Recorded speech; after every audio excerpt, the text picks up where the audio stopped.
A man may command his life, he never commands the story of his death.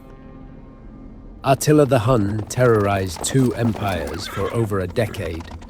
He burned cities to the ground. He forced Constantinople to pay him gold just to look away. A Roman army stopped him on a battlefield once. He came back the next year anyway. He did not die on one. He died in a bed on the night of his own wedding, with no mark on his body anywhere. That much historians agree on. What happened inside that room afterward is a different matter entirely. The only account close to an eyewitness comes from a Roman envoy who had once shared a meal at Attila's own table years before. 80 years later, somebody rewrote it. Then poets kept rewriting it for centuries in a language Attila never spoke. This is not a story about how the most feared man in the world died.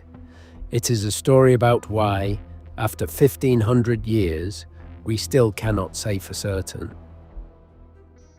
Years earlier, Attila's horsemen had already made his name a threat in two languages. His riders swept through the Balkans, took city after city, and forced Constantinople to buy peace with a river of gold every single year. He pushed east until he reached the very walls of the capital itself, walls too strong for his cavalry to break. So he took a ransom instead and rode away richer. Then he turned west.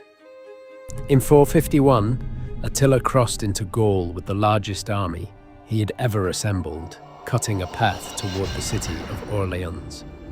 If Orleans fell, Roman Gaul fell with it. Waiting for him was a Roman general named Flavius Aetius, a man who, decades earlier, had spent his own boyhood as a hostage among the Huns. He knew their language. He knew their tactics. Some accounts say the two men had known each other since those years, close enough once to be called something like friends. Aetius built, out of Rome's oldest enemies, an army to meet its newest one. Visigoths, Franks, and Romans, standing shoulder to shoulder for a single afternoon. At the Catalonian plains in 451, Attila was stopped. It was the first time an army had ever turned him back, and Aetius chose to let him withdraw rather than destroy him completely. A smaller man might have stopped there. The next year, 452, Attila crossed into Italy itself. He burned the city of Aquileia so completely that people later struggled to find where it had stood. He pushed south until the Western Roman Emperor, Valentinian III, fled his own capital at Ravenna rather than face him. By then, Rome had run out of ways to stop him and settled, instead, for waiting. Waiting for the battlefield where Attila the Hun would finally fall, sword in hand, the way a man like him was supposed to. He did not die on a battlefield. He died in his own bed. In 453, months after Ravenna, at his own wooden palace beyond the Danube, Attila took another wife. Her name was Ildiko, young, said to be Germanic. One more marriage in a life that had already held many, by the custom of his people. Nobody at court blinked at one more wedding. There was a feast, there was wine, there was, by every account, a great deal more wine. Attila gave himself up to the joy of the night. He went to bed heavy with drink, lying on his back in what his own court would later remember as one of the happiest nights of his life. He never woke up. The next morning stretched on far longer than it should have. No sound came from his chamber. No one emerged. Eventually, his own guards grew nervous enough to break the door down themselves. Inside, Attila, dead.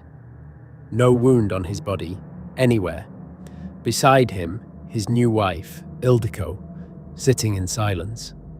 Her face turned down, weeping. The closest thing to an eyewitness account belongs to Priscus of Panium, a Roman envoy who had once eaten at Attila's own table years earlier on a diplomatic mission to his court. Priscus's original writing did not survive on its own. It comes down to us copied into a later history by a 6th century writer named Drunkenness, who preserved it almost word for word. Of that final night, the record says only this: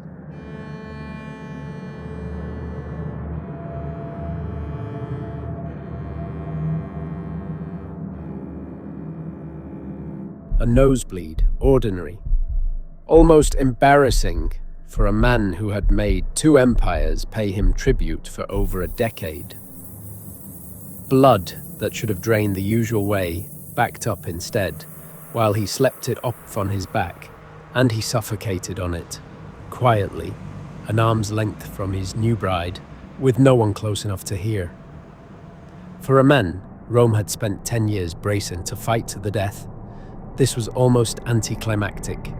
No last stand, no final words. Just wine, a nosebleed, and a locked door nobody wanted to be the first one to open.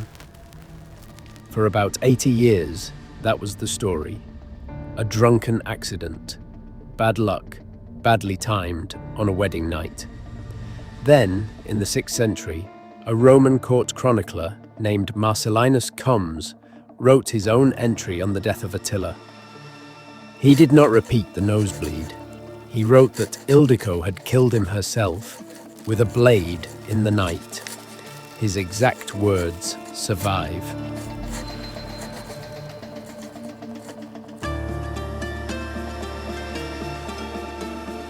No new witness had come forward in those 80 years. No new document had surfaced.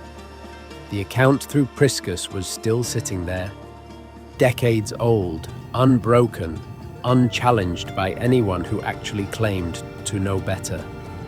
Marcellinus changed the story anyway. He was not writing fiction. He was writing a chronicle, the same careful year-by-year form of record that historians still lean on for facts about this entire century. And into that same careful record, he entered a version of events that directly contradicted the one witness closest to the room. And he was not the only one. Centuries later, and far to the north, Norse and Germanic poets were still telling their own version of this same death.